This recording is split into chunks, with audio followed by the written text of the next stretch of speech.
kabentot. Ito. Sasampa tayo ng ng FCU.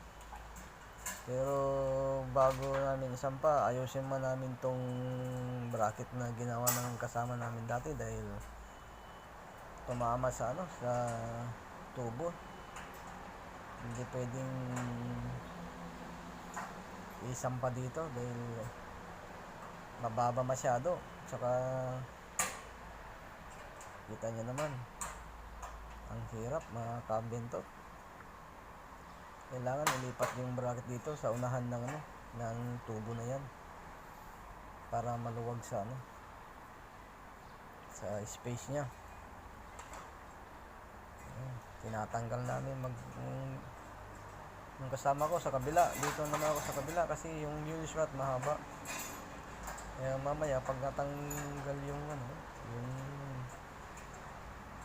yung rod dyan na linagay, lalagyan namin ng sandwich dun sa bakal na yan, yung bakal na yan, yung kulay gray na yan. Sandwich namin yan, tapos doon kayo maglalagay ng rod para may urong namin kasi wala, hindi pwede, hindi obra yung bracket na yan. Ayan, natanggal ko na yung rod sa kabila. Tapos mamaya yung kasama ko, tinatanggal niya naman yung yung rod din sa kabila, tapos lalagyan ng sandwich. Kaya ako na lang magpupulapin. Ayan, yung kabila naman tatanggalin ko mga kabentot. Ladder lang ang gamit ko. Tignan nyo, kakatakot ko yung pwesto ko mga kabentot dahil nga yung kabila, ito kabila dito. Ayan, yung kita nyo yung bakod na yan, mataas yan dyan. Kaya nagdahan-dahan lang. Mahirap ang buhay construction pero tiis lang para sa mga anak, para sa magandang kinabukasan nila. Ayan yung na yan mga kabentot. Yung ceiling na yan, may yan, fiberglass yan. Fiberglass yan. Yan gano'n na ng wire mesh muna bago nilagyan ng fiberglass. Tapos bago nilagyan ng bubong para yung yung lamig hindi ganong tatago sa kisan sa loob. Tapos yung init naman, pag mainit, hindi rin tatagos ang init sa loob. Ayan, kabentot. Tapos na. So, tingnan ko yung kasama ko kung kung tama yung ginagawa niya kasi nga hindi naman siya ducting, siya ay welder, kaya hindi naalalayan ko.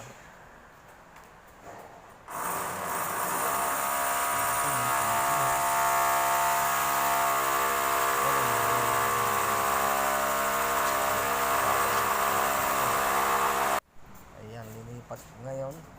Habang ginagawa niya yun, lilipat ko naman kung nakatambak dito na ng jig para ma-layoutan naman namin dito sa kabila mamaya pagka natapos namin yung bracket dun sa kabila. Ayan, lipat natin. So, napakabigat pala yung jig na yan mga kabentot.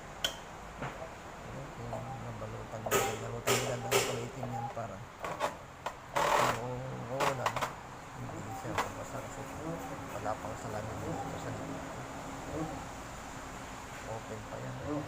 Kaya yan plastic. Ito to. Hindi hirap ako ni bomba niyo. Lipat ko muna dito sa kabila para ma-layoutan ko.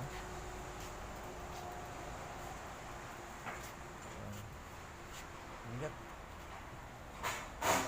Kasi yan yung pwesto ng isang unit yan sa pwesto tong gym na to. Kaya kailangan ilipat. Buti nga lang na mayroong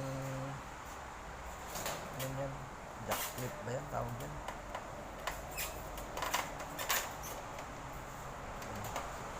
hirap na hirap ako magtulak yan mga kabintot kasi bigat. Eh, yung kasama ko kasi nandun pa sa scaffolding. And,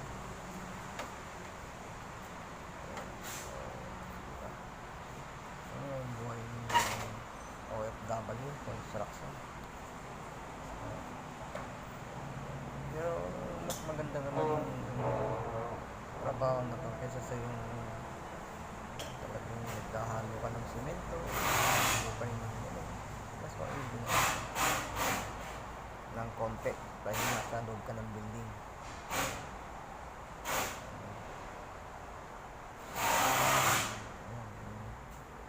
Lalagyan ko ngayon ng ng kahoy sa ilalim para matanggal ko yung yung clip na yan kasi hindi matanggal pag binabak.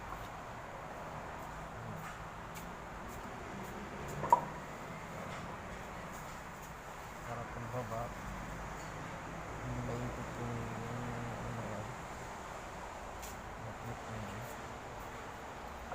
jack lifter na yan.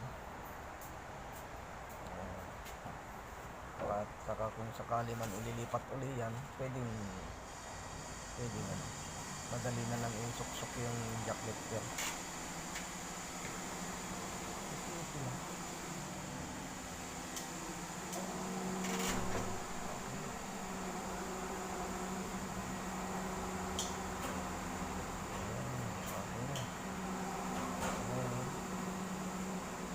Ang layoutan dito ginagawa namin mga kabintot, layout namin muna dito sa flooring tapos linilisera na lang namin. Ayan, yung tangko yung kasama ko kasi nga may kailangan siya. Ayan, nabutan ko siya ng gamit. Yan ang kasama ko mga kabintot, isa Bangladesh yan. Malapit na matapos yung bracket. Maya pagka natapos yan, isap pa natin yung FCU. Laking FCU. Tapos kasama na yung plenum box niya. Para isang isang angatan lang mga kabintot.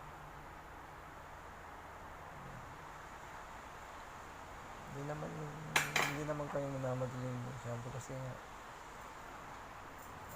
nasa gilid kami ng sa gilid kami ng building. Ayan yung nakita niyo yung mga kabintot. Yan yung parlins na yan. Yung sa kabila na yan, sa tabi ng kahoy na yan. Yan. Open yan. Kaya nakakatakot. Mataas yan dyan sa kabila. Nahalangan na ako dito sa kasama ko sa mabigat siya yung scaffolding namin maliit. Kaya minsan umaangat yung gulong pag napapasandal siya doon sa railing ng scaffolding. Kaya sinasabihan ko siya. Hindi ko naman kasi abot yan mga kabintot, kaya siya ang pinaakyat ko. Ayan, malapit na siyang matapos.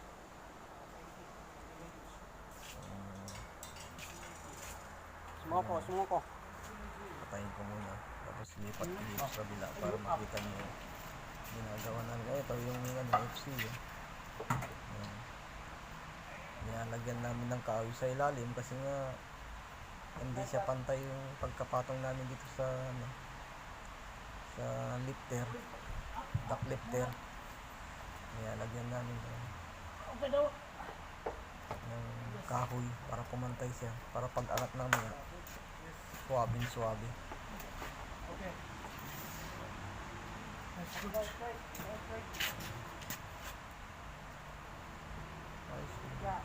Ayos naman yun kasi may jack lifter, hindi naman gano'n kahirapang pagsampa.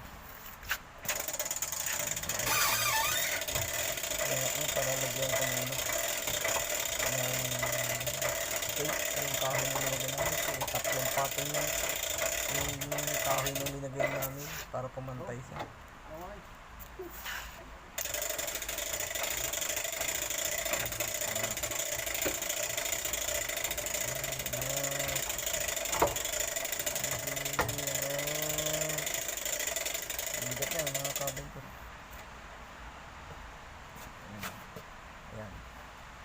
iangat niya para lagyan ko ng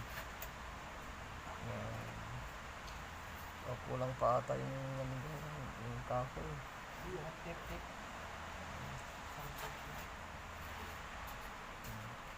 Ayun po, kukuha ako dyan ng electrical tape para malagyan lang para hindi mahulog.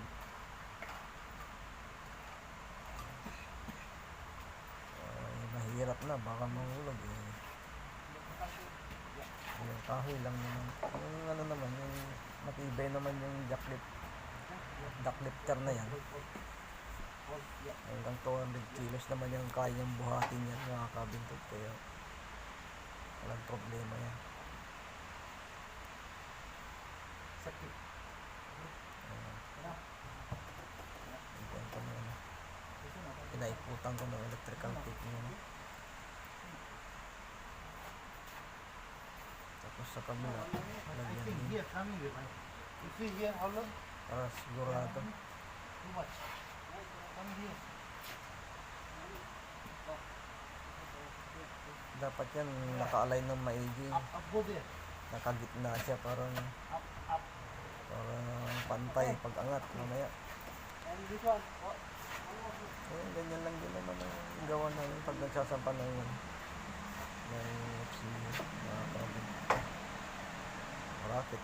Bracket. Layout.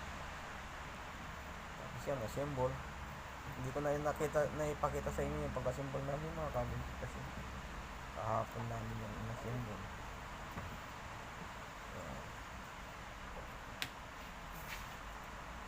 Okay na.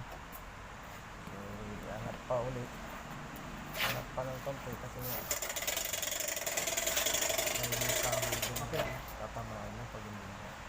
Ayun o, yung kahoy na. Lusot na pala. Ayan. Repress ko na namin mga kabuntot. Kailangan natin, sampa na natin. Yan, nakakatakot yun dyan. Kasi yung unahan na yan, yung sa harapan namin, jib. Tapos mataas namin yun. Mataas dyan. Ata may bigaw yun na may barricade nila. Mataas yan dyan. Saka may gumagawa sa baba, kaya dahan-dahan lang yan. Yan. O, yan na. Nakakabuntot. Nakaangat na. Linipat ko yung cellphone para makita nyo na maayos. Yan. Ganyan na. Taas lang konti yan kasi yung bracket, nakikita nyo yung bracket, hindi na tulak na yan. Kinuha ko yung ladder para ma-shift ko dun sa patay nga ng FC. Yan. Sige pa, kahit pa. Yan, meron pa, angat.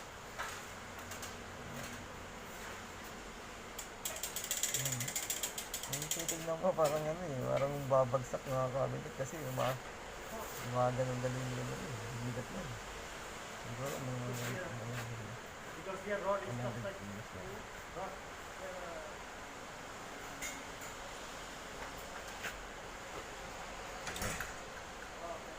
Oh, yan. Okay na. Yan. Road holding. This side road, Angat, konti, angat. right. Yan, Road, angat push konti. here. Road. Para may ipasok. Madali lang naman ipasok yung mga kabinet kasi naka-ready na yung may tie nga na. Okay? May siyang butas. Ayan, yung nut na sasabit na. Ayan.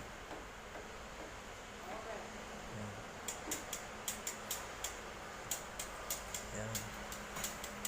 Okay. Ayan. Gano'n lang kadali. Pagsasampa pero yung assemble, pag-akyat sa second floor, yan ang mahirap mga kabitot kasi mano-mano ang pag-akyat dyan kasi nga yung hagdanan maliit lang.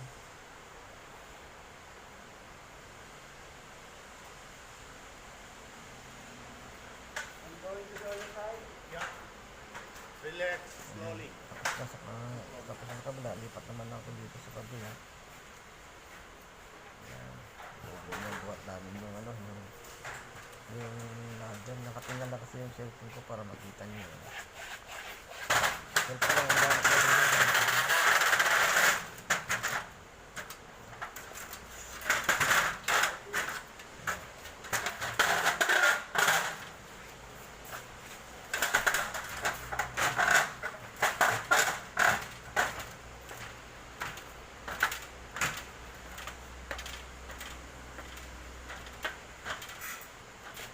Ang taas ng ladder na yan. Ang kabintot. Kaya naalangan ako umakyat nasa taas na ako. Kasi umaalog pa. Yan. Pag nailagay yung bracket na yan, dalawa na yan, hayahay na. Pwede na. Pwede na yan. Tanggalin yung duct lifter.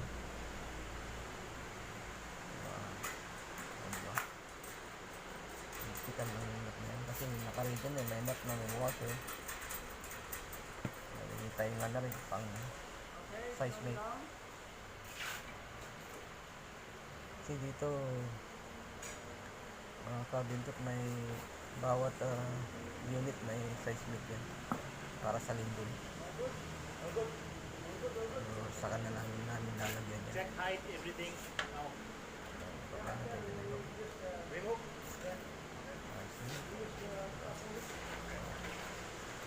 Ayan na. Tapos na. I-level na lang.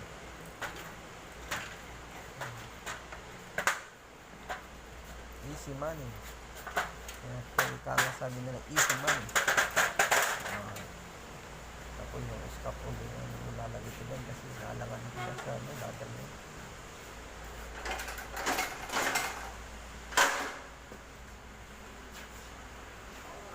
Para may ialan dito.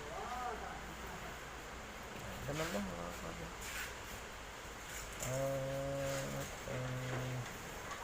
Maraming salamat sa manood. Itong video ko na to, sana kahit papano may napulot kayo sa video nito. Guys, mga kabintot. Ayan, nakakit ako dahil i-align ko yan yung unit na yan. Tapos sana may konting ducting lang yan dyan yung pindot na yan, dadaktilan namin yan papunta. Tapos yung iba flexi na yan, flexible na yan.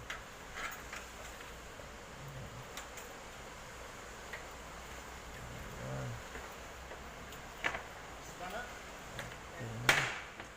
Tapos maya lipat naman kami sa kabila mga kabintot. Mga kabintot, subscribe naman ng aking YouTube channel para madagdagan na rin ang aking subscriber mga kabintot. Maraming salamat sa mga subscriber ko. Maraming salamat. Mega love shout out sa inyong lahat mga kabintot.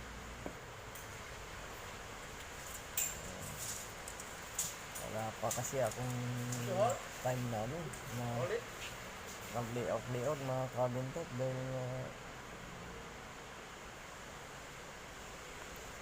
walang ganong time, tsaka wala pa akong walang gamit.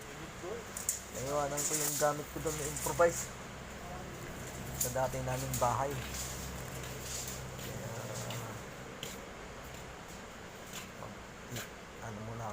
Bibili muna ako para makapag-layout kahit papano. Mahasa man lang yung kasi dito mga kabintot nakabuo na lahat kasi mga duct dito mga kabintot. Mga square lang yan, mga plenum buo na yan sa fabrication yan, binubuo. Tapos di-deliver dyan, okay na, kabit lang kami ng kabit. Kaya medyo mabilis ang trabaho, hindi kagaya yan sa Pilipinas. Fabricate mo, take off mo, fabricate mo, sampa mo. Diyan sa Pilipinas. Dito, hindi. Ang-deliver na yan. At saka yan, yung mga duck na yan, mga cabin ko, binibili lang ng aming kumpanya. Wala siyang sariling fabrication. Binibili niya lang. Ayaw niya provide ng fabrication niya kasi mas maano yata, mas maraming kita yata sa pagbili lang.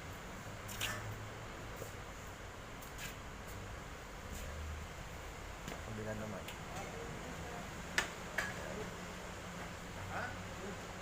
Whoop! Shout sa kami rin. Okay, mga kabin ko. Thank you. Thank you ulit. At sana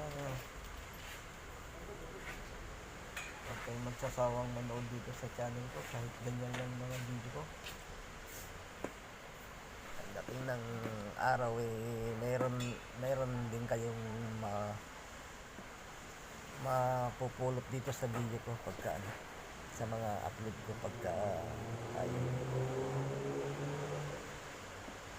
kaka buelo na.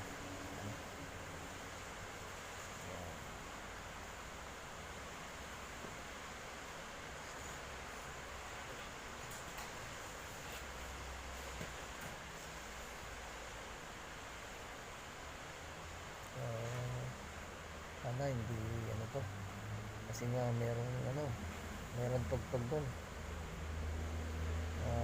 Baka nakaka-copy niya.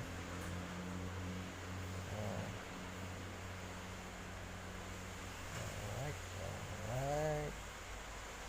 Kapit na. Okay, tapos na.